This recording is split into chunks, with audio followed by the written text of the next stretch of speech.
1 Timóteo capítulo 3, nós vamos ler, meus irmãos, algo que fala sobre bispos e diáconos. Aí você fala, não, para que eu fui na escola dominical se eu não sou nem bispo nem diácono, né? Mas essa palavra, ela se estende para nós, né? Ela se estende para todos nós. Ela tem uma aplicação sobre o modo como a igreja deve reconhecer os seus líderes. E nesse caso, a gente pode estender essa palavra para homens e mulheres. Com essa leitura, meus irmãos, e essa reflexão, eu quero dizer que o nosso padrão precisa ser o mais elevado possível. A gente não pode acreditar em qualquer pessoa, e não é qualquer pessoa que deveria estar à frente das coisas de Deus, né? Como nós não queremos qualquer pessoa à frente de qualquer coisa, concorda? Você não bota qualquer pessoa para trabalhar na sua casa, na sua loja, você não leva seu carro em qualquer mecânico, você não come qualquer comida, você não vai em qualquer mercado, você não come qualquer pão, porque a gente é criterioso. Só que às vezes na igreja, lá não tem critério, porque lá é só o cara falar que quer ser, ou um chefão mandatário falar, esse é o seu líder agora. Você fala, meu, esse cara nunca foi líder nenhum, nem meu. Mas na igreja o padrão geralmente é bem precário. Vamos ler o texto? E a gente vai ver que a palavra é boa. Diz assim, fiel é a palavra. Se alguém aspira ao episcopado ou à liderança da igreja, almeja uma obra excelente. Mas é necessário que o bispo, aí vem a lista, seja irrepreensível, marido de uma só mulher, alguém temperante ou equilibrado, sóbrio, modesto, hospitaleiro, capaz de ensinar, não dado ao vinho, não violento, mas amável, inimigo de contendas e não avarento. Alguém que governe bem a própria casa e que crie os filhos sob disciplina com todo respeito. Pois se alguém não é capaz de governar a própria casa, não está apto para governar a igreja de Deus. Não seja neófito, novo na fé, novo convertido, para não suceder que se ensoberbeça e caia na condenação do diabo. Pelo contrário, é preciso que ele tenha um bom testemunho dos de fora, a fim de que não caia no engano e no laço do diabo. Semelhantemente, quanto aos diáconos, é necessário que sejam homens respeitáveis, de uma só palavra, não inclinados a muito vinho, não cobiçosos de ganância, mas homens que conservem o mistério da fé com a consciência limpa.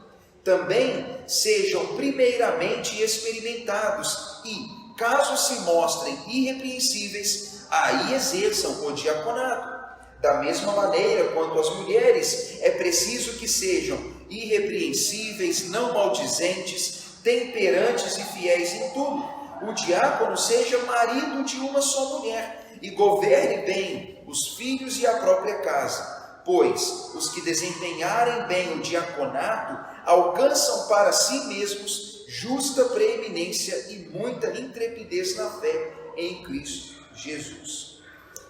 Meus irmãos, o texto é muito claro. Acredito que quando nós lemos, nós percebemos de imediato que o critério é o mais elevado possível. Se você olha para a igreja primitiva, para a primeira igreja, né? E imagina que eles estavam desesperados para colocar qualquer um na liderança, se enganou. É engraçado assim, igrejas eram plantadas muito rapidamente, mas no meio daquelas igrejas, alguns homens e mulheres se levantavam com qualidade de liderança. E esses que se sobressaíam no meio da igreja, eles eram nomeados pelos fundadores, mas ao mesmo tempo também pelas igrejas. As pessoas diriam, esse homem tem crédito, essa mulher tem crédito, essa família é uma família que tem liderança. Então não era algo imposto, mas algo reconhecido. E os apóstolos então, eles nomeavam líderes. Só que no decorrer do tempo, meus irmãos, imagine assim, a igreja vai crescendo, imagine que numa cidade grande, como Éfeso, por exemplo, a igreja onde Timóteo está, é uma cidade grande, imagine que lá há milhares de crentes, talvez muitos milhares. E como que você guia aquela igreja? Imagine, não tem Igreja Batista Livre, nem Quadrangular e nem Assembleia de Deus. Não tem esse negócio. Tem a igreja, os do caminho, os crentes. E eles estão naquele lugar e eles se reúnem, às vezes muitos, às vezes poucos, alguns em umas casas, em reuniões menores, mas é preciso que haja liderança sobre eles. Então, eles começam a nomear pastores e bispos, homens que vão dar liderança para aquela igreja. Mas não apenas líderes nesse sentido, mas também líderes em serviço. E eles começam a nomear também diáconos que vão cuidar das necessidades diárias da igreja. Porque no meio da igreja há um grande número de pobres, de viúvas, há um grande número de órfãos, gente que precisa de suporte. E a pergunta é: quem vai cuidar dessa demanda? Quem vai atender as questões, vamos dizer, do físico? Eles então vão dizer: é preciso que tenha líder espiritual e líder que vai cuidar, por exemplo, das finanças, que vai cuidar da organização. É preciso que haja mestres e pastores, mas é preciso que haja também diáconos. E aí todo mundo diria: quem quer ser pastor? Quem quer ser bispo? Quem quer ser diácono? Aí todo mundo levanta a mão e fala: eu quero. Bem, não era muito assim. Mas veja, não é também que não é assim. Porque Paulo diz: se alguém aspira ao episcopado, almeja uma obra excelente. Veja, é algo que o ser humano aspirava. Não é algo que assim, sei lá, aparecia uma mão escrevendo na parede dizendo: Andrezão, estou te chamando para ser bispo. Né? Aí Luiz, viu? Ele cutucou alguém e a gente deixou para ele agora. Aí a pessoa vem e fala assim: Deus me chamou. Bem, é claro que Deus chama, mas veja que Paulo fala para Timóteo que tem gente que aspira, ou seja, é algo que está nele. Irmãos, a gente não pode ignorar isso. Eu diria que Deus, ele de alguma forma convoca pessoas, ele nos enche dessa vontade, nos enche dessa certeza, mas o ser humano, ele precisa querer também. E é engraçado que no meio da igreja tem gente que fala: eu queria, eu quero, eu tenho essa vontade. E aí a gente pergunta: qual é a origem dessa vontade? Né? E aí muitos vão dizer: tem gente que quer porque ele quer o título. Bem, outros vão querer por causa de dinheiro, mas lá não era bom negócio, porque naquele tempo não tinha toda essa fama, não era uma coisa do tipo: ei, sou bispo de Lafayette. Isso aí não tinha lá muita relevância, porque, irmãos, a igreja só ficou assim glamurosa lá pelos anos 400, 330 para lá, quando o imperador diz convertido, e agora então Império Romano e igreja se misturam. Aí o negócio ganhou pompa, né? Porque o imperador converte, agora o cristianismo é a religião do império, e agora você nem sabe mais se é igreja, se é império. Irmãos, eu confesso para você, fiquei meio de queixo caído. Passei na igreja ali, né, na praça lá do São Sebastião, tá aquele SQPR, acho que era isso, né? Falando sobre o Senado e o povo de Roma. Que relação tem Senado e povo de Roma com igreja? Que mistura de igreja com política, com império, com confusão, coisa mais sórdida e perigosa que existe, né? Mas aconteceu e acontecia. Aí esse negócio de ser líder ficou bom, porque aí ser pastor ou bispo, isso agora ganhou então fama e poder, né? Como hoje se vê. Mas nos primeiros séculos da igreja não há fama, não há nada assim de reconhecimento dessa coisa, exceto o reconhecimento do servo cristão, mas nada em torno do título e nada em torno das finanças. Então, aquele que almejava o episcopado, ele almejava uma obra excelente, mas não que era um título excelente ou um cargo remunerado excelente. Ele almejava uma obra, porque o foco estava na obra, no serviço e naquilo que era feito. É provável que no meio da igreja algumas pessoas viam o exemplo dos líderes e desejavam para si aquela função. E eu tenho certeza, irmãos, que nenhum era rejeitado, desde que cumprisse os requisitos. Aí é que o negócio complica. Eu, quando leio essa passagem, vem na minha cabeça assim, talvez em Éfeso tinha um monte de gente querendo ser líder. E aí Paulo fala para Timóteo, Timóteo, fala para a igreja que tá muito bom, tomara que um monte de gente queira. Tem um monte de candidato, currículo, fila, deve ser assim uma loucura. O RH da igreja estava sobrecarregado, com um monte de gente ocupando o cargo. Mas aí Paulo fala, diz assim, tem uma série de requisitos agora. Aí o requisito começa, tem que ser irrepreensível. Não perfeito, não, a palavra não é perfeita, mas é irrepreensível. Não é aquela pessoa que o tempo todo você tem, poxa, é aquele cara que não te dá motivo de toda hora apontar o dedo e falar, fulano, de novo, mas você toda hora erra a mesma coisa. Ou alguém que o tempo todo precisa ser corrigido. Isso não cai bem para um líder, concorda? Isso não cai bem nem para um funcionário, não é assim? Alguém que toda hora você tem que chamar a atenção do elemento, você fala, não dá. Então Paulo fala, alguém irrepreensível, que viva desse modo. Ele diz, tem que ser um homem marido de uma só mulher. Não é um cara enrolado na vida amorosa. Não é alguém que tem 2 mulheres ou que já teve um monte de mulheres. Não dá, pastor de harém. Aí fala, não, tem que ser também uma pessoa temperante. Irmãos, alguém vigilante que não perde a cabeça. Aí você fala, poxa, o pastor assim, meio brutão, que a hora que você cutucar ele vai sair batendo nos irmãos. Você fala, não, o bispo tem que ser temperante. É um cara que está com vontade de explodir, mas ele não perde a cabeça. Alguém que, tem o fogo dele sob controle, não deixa incendiar tudo não. Fala sobre alguém sóbrio, alguém equilibrado, alguém modesto, que tem a ver, irmãos, com alguém que tem domínio da própria estima. Alguém que não é orgulhoso, alguém que, pensa de si além do necessário, alguém que é sóbrio, moderado, modesto, alguém que é hospitaleiro. Irmãos, hospitaleiro é alguém que consegue lidar bem na casa do outro, na própria casa, alguém que consegue dialogar e ter relacionamento. Isso era necessário, porque você estaria em contato com pessoas e é necessário ter esse dom da hospitalidade. Saber receber alguém na sua casa, saber estar na casa de alguém, saber encontrar alguém e ter relacionamento. Mas é necessário que seja também capaz de ensinar. Alguém que não se entregou à bebida, àquilo que é fermentado. Alguém que não é violento, mas por outro lado amável. Alguém que foge de contendas e que não ama o dinheiro. Alguém que governa a própria casa, que cria os filhos com disciplina, porque se não cuida da casa, como vai cuidar das coisas de Deus? Não dá. E Paulo ainda fala no versículo 6, que não seja novo na fé, que não seja imaturo, porque alguém imaturo pode cair na cilada do diabo, da soberba, e pode se perder por inexperiência. Caramba!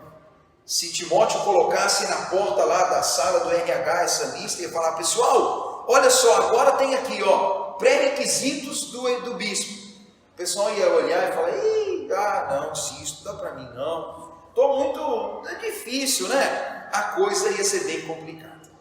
A lista é meio exaustiva, não é, meus irmãos? Olha quanto requisito, olha quanta exigência.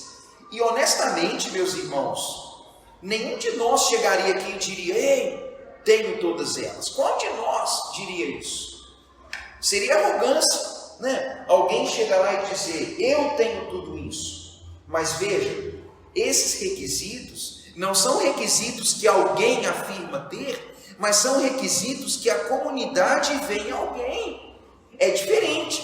Porque senão, chega aqui o Tiago falando, sou o bispo da Igreja Batista Livre. Ou logo tenho tudo isso. E isso é mentira. Porque nós não somos tudo isso. Mas é necessário que a igreja veja nos seus líderes essas virtudes. Talvez nem todas estarão ali de imediato. Talvez a pessoa não estará completamente pronta. Mas é preciso que a igreja reconheça os seus líderes como homens que tenham essas características. Elas têm a ver com estima, têm a ver com domínio próprio, elas têm a ver com vida equilibrada, elas têm a ver com qualidade de vida, irmãos. A igreja de Deus, ela não precisa de gente desequilibrada. Na igreja de Deus, renega-se certas qualidades que seriam muito apreciadas em outros lugares, mas na igreja não. É interessante que aqui vocês podem notar que palavras como temperante, sóbrio, modesto, não violento, mas amável, inimigo de contendas, tudo isso dá a impressão de alguém que é manso, não bobo, mas alguém que tem equilíbrio, porque é necessário, irmãos. Se na igreja de Deus a liderança não tiver equilíbrio, ela rapidamente vai estar brigando. Imagina, o pastor vai estar batendo nas pessoas, o cara vai estar lá assim muito nervoso, e ele vai ser aquela pessoa agressiva que geralmente está batendo na esposa, nos meninos, está aquele cara todo desequilibrado. Você fala, meu irmão, você tem que arrumar outro papel, esse não dá. Ou por outro lado, alguém que não tem domínio de si. Imagine o cara bêbado, o cara orgulhoso, ele é o bom, ele é alguém que não sabe reconhecer o seu lugar. É alguém que está sempre com a estima super elevada, ele é Deus agora, mas não precisa disso. Por outro lado, Paulo reconhece que uma boa liderança ela tem que ser vista em todas as áreas da vida.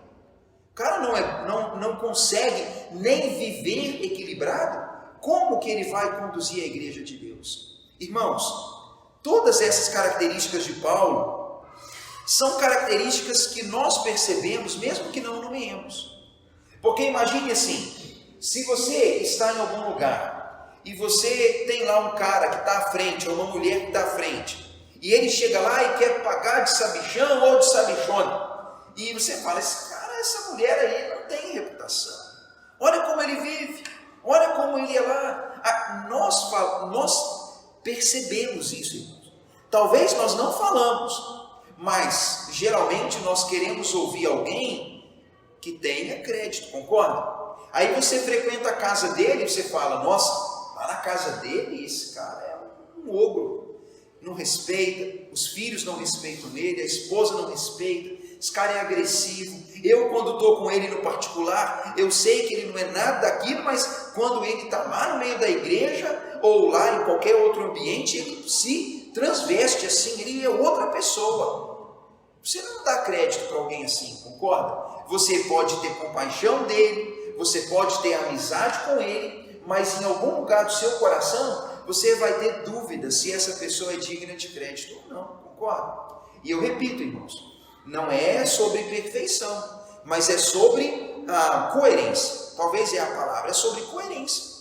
E sabe, muitos líderes, conscientes de que sendo conhecidos seriam rejeitados, eles optam por viver longe das pessoas. É por isso que a maioria dos gurus não vivem no meio das pessoas. Você não vai comer com eles, não vai viajar com eles, não vai jogar bola com eles, não vai conhecer a intimidade deles, porque se conhecer, não vai gostar. E eles até dizem assim, pastor e líder não pode ter amizade com membro, porque ele tem que ter liderança. Aí na cabeça dos líderes, eles reforçam a liderança mantendo a distância. Concorda? É assim que acontece. Você não conhece eles, mas é o que eles fazem. Tudo errado, concorda? É errado, irmãos, é errado. Mas eles fazem isso. Você não conhece o fulano de tal, você conhece o pastor fulano de tal. Mas você vai morrer sem nunca saber como é a pessoa por trás do tal título. Você não sabe como ele é em casa, você não sabe como é andar com ele na rua, e você não tem a mínima ideia de que pessoa ele é. Porque ele próprio evita, porque ele não quer ser conhecido. Isso, irmãos, já é mau sinal. Alguém que se esconde, geralmente é alguém que esconde defeitos, concorda? Quem não tem o que esconder, ele vai ter relacionamento. Até porque precisamos de relacionamento. Uma coisa que Paulo aqui, ele insiste muito, é que as características seriam vistas. Elas não seriam impostas, mas seriam características percebidas. E eu insisto para os irmãos, não minimizem isso aqui. Alguém que vai ser ouvido e alguém que será seguido, Tem que ser alguém com qualidade e reputação. Não seja exagerado nem cruel, esperando alguém tão perfeito que jamais aparecerá. A busca de alguém tão perfeito que se enquadra nas minhas vontades fez com que a comunidade judaica rejeitasse o perfeito, que é Cristo. Então tem igrejas e pessoas também que são tão cri-cri que nunca vão aceitar ninguém. Principalmente, irmãos, quando você tem uma igreja onde você teve relacionamento com os pais daquela igreja. Estou mencionando isso porque na história da Batista Livre isso é muito comum. Você conheceu o missionário fundador. O seu parâmetro de igreja e de pastor tem a ver com aquele primeiro pastor que te acolheu. Aí você fala, aquele homem é o modelo de pastor. E toda mulher de pastor é igual à mulher daquele pastor, que ele é o modelo. E aí todos os que vêm depois dele estão perdidos. Porque todo mundo tem que ser o pastor fulano, a irmã fulana, e ninguém é igual a ninguém, né? Só que no final das contas, cada pessoa é ela própria, sendo aquilo que Deus quer que ela seja, irrepreensível, equilibrada. E nós precisamos ter compaixão, porque cada pessoa, além das... Irmãos, aqui está falando sobre qualidades pessoais, mas as pessoas têm dons, tendências e habilidades, e nem todo mundo é completamente capaz. Para nós que somos maduros, sejamos honestos, irmãos, a gente nunca teve um pastor perfeito, e a gente tem compaixão dos nossos líderes, porque você fala, bem, eu tive líderes lá na minha história, e vocês têm, já tiveram, que você vê que tem uma habilidade, mas tem uma deficiência, mas a gente fala, bem, apesar de ser imperfeito, é uma pessoa aceitável, e a gente tem isso. Mas e quando você começa a presenciar coisas que não são aceitáveis? É nessas horas em que a igreja ela tem que tomar uma postura e uma posição para lidar com o problema. E no decorrer do nosso estudo em Timóteo, vocês vão ver que Paulo ensina como tratar o problema. E aí veja, ele vai dizer, não é alguém incapaz, mas é alguém que tenha reconhecimento na igreja, mas um reconhecimento que parta de casa. Imagine, irmãos, pastores que, quando olham para a esposa que está lá no fundo, ou a pastora que olha para o marido, ou o irmão que olha para o outro, e você fala, se eu cruzar o olhar com ela, ela vai dizer, você é pilantra. Ou o filho que fala, meu pai é uma coisa em casa, outro fora, e meu pai trabalha lá na igreja, ou sei lá o quê. Ou, irmãos, menino que cresce filho de líderes de igreja, nem estou falando só pastor, mas qualquer líder, que chega em casa frustrado, é o líder do ministério de criança, de jovem, disso, daquilo, e que cresce ouvindo as nossas decepções. Aí, imagina, eu pego meu menino lá em casa e trago ele para a igreja. Mas ele vê a mãe mal, o pai mal. Aí eu falo, vamos para a igreja, porque a igreja é uma bênção. Ele pensa, a igreja não é bênção, não, né? Porque ela faz mal para o meu pai e para a minha mãe. E aí, olha como que tudo isso é ruim. Ou quando vê uma pessoa diferente. Tem que ter, irmãos, critério. Tem que ser alguém que em casa e fora tenha reputação. A mesma coisa é com os diáconos, irmãos. Aí você fala, mas o Paulo também é chato, hein? Você fala que diácono é o que cuida do alimento, da questão da distribuição dos recursos. É alguém que faz um trabalho mais braçal. Então, quem faz um trabalho braçal pode ser qualquer um, então. Você fala, não, respeitável, pessoa de palavra, pessoa que não está sem juízo pela bebida, não pode ser alguém ganancioso, mas alguém de consciência limpa, alguém experiente, e que já mostrou competência. As mulheres também, mulheres respeitáveis, mulheres que não são língua solta, mais equilibradas. Irmãos, até mesmo para os trabalhos mais simples, os critérios eram os mais elevados. Então, nenhum departamento, em nenhuma área, você esperava que a pessoa fosse qualquer coisa, porque o objetivo é as pessoas que querem servir, precisam servir com qualidade e ter qualidade.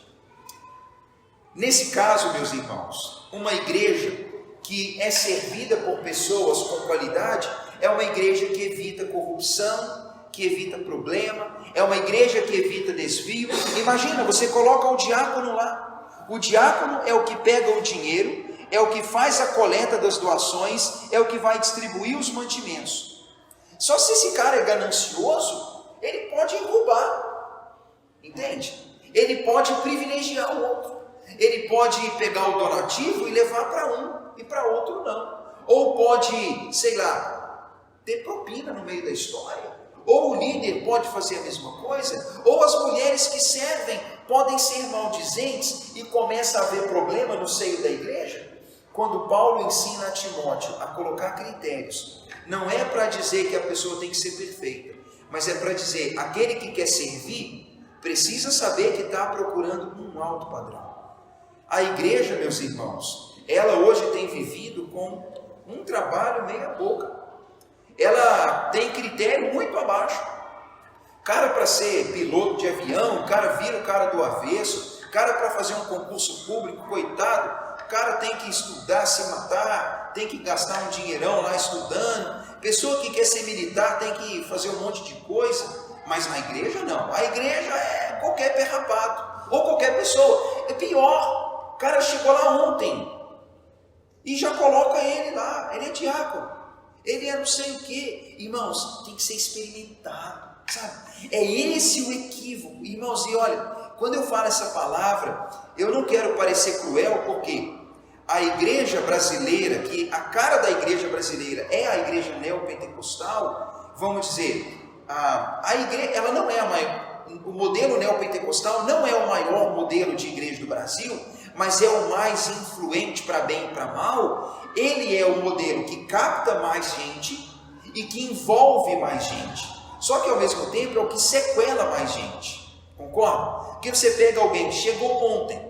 e você fala para ele, você é bem-vindo, você tem que dar seu dízimo antes de ensinar qualquer coisa, você envolve ele e dá para ele uma função. Isso é bom, irmãos, até certo ponto, isso parece bom porque a pessoa está engajada. Só que você dá função para alguém, isso tem uma questão dupla. Ele se sente especial, ele sente que é parte, mas logo ele vai se sentir incapaz e esgotado. Ele vai se sentir estourado porque ele não está apto.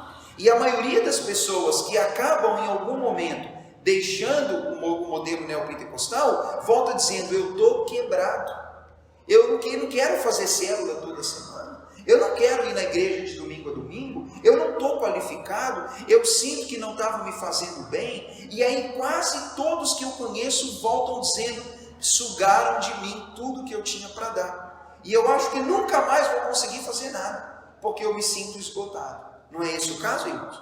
E eu não estou falando só dos que passaram aqui, ou dos que estão aqui, mas outros que eu conheci ao longo da trajetória, que falam a mesma coisa. Porque, irmãos, colocam pessoas que ainda não estão prontas. Aí a pergunta é, quando ela estará pronta? Bem, se você cresceu numa igreja histórica e reformada, aí ele só está pronto quando ele for igual ao missionário. Aí não dá, né? Ele só vai estar pronto quando ele tiver teologia, pós-teologia, não sei o que lá. Não é o caso também. Não precisa exigir que a pessoa seja, sei lá, alguém. Ele tem que ser ele, um pouco mais maduro e preparado e equilibrado, concorda? Para o bem dele, para o bem da igreja. Mas o desejo em tudo isso, irmãos, é dizer assim, todos têm dons. Aqui não está falando sobre exercer dons. Aqui não está falando sobre não servir, não contribuir, não profetizar, não visitar, não exercer misericórdia, não ser um evangelista. Aqui não está falando sobre o crente cruzar o braço, porque todo crente, ele já é capacitado com dons do Espírito Santo para desempenhar. A questão de Paulo aqui é sobre estar à frente, é sobre ocupar uma posição, alguém que está conduzindo alguma coisa. O objetivo é que toda a igreja trabalhe, exerça seus dons, porque tem profeta, tem pastor, tem missionário, tem evangelista, tem mestre, tem os dons de Romanos, tem os dons de Coríntios, tem todos os dons. E tem que exercer o dom o tempo todo. Só que a grande questão é, o momento em que você vai pegar alguém e dar a ela um cargo, uma posição e uma ocupação no meio da igreja. Aí é outra história, irmãos. Porque imagine, você pega e fala assim, tem um fulano lá na igreja que ele tem o dom de servir, ele serve, ele é uma bênção. Só que você descobre que apesar de ter um coração de servo, ele não pode estar à frente, ele não pode ser um diácono na igreja, porque ele não tem as qualidades. Mas ele é um ótimo servo lá fora. Ele é uma pessoa que faz grandes obras lá fora. Só que ele não tem as qualidades para você pegar e falar, aquele irmão lá agora, ele é diácono na igreja. Aí talvez não dá. Entende? Fez sentido, irmãos? Porque não acredite que na igreja dos dias de Paulo, as pessoas cruzavam o braço, porque não, todo mundo estava engajado. Só que nem todo mundo estava ali exercendo um ministério à frente da igreja, sendo alguém visto, alguém que conduz o rebanho. Esse é o critério que a gente precisa usar. Meus irmãos, essa palavra não é só para o Tiago, que é pastor ou bispo, ou se é um diácono, que quer que seja. Essa palavra é para todo mundo, para dizer que nós precisamos esperar qualidade e a gente precisa também oferecer qualidade. Não perfeição, mas qualidade e coerência. É o que o mundo precisa, não é, irmãos? E ainda mais é o que todo mundo aqui está falando e sabe, como tem muita vergonha e muita, sei lá, né? Tem tanto vexame público aí, tanto escândalo, que precisa aparecer o homem e a mulher que não dá escândalo, concorda? Que o povo possa dizer assim, eu acho que toda a igreja é igual, que todo padre é pedófilo, que todo pastor é ladrão. Você fala, não, nem todo padre é pedófilo, nem todo pastor é ladrão. Mas, infelizmente, muitos são, não é verdade? Mas eu não sou, você não é, né? E que as pessoas, com isso, aprendam também que a igreja, ela não é um lugar que tem a prerrogativa de ser um lugar de gente perfeita, mas lugar de gente coerente. Esse é o ponto.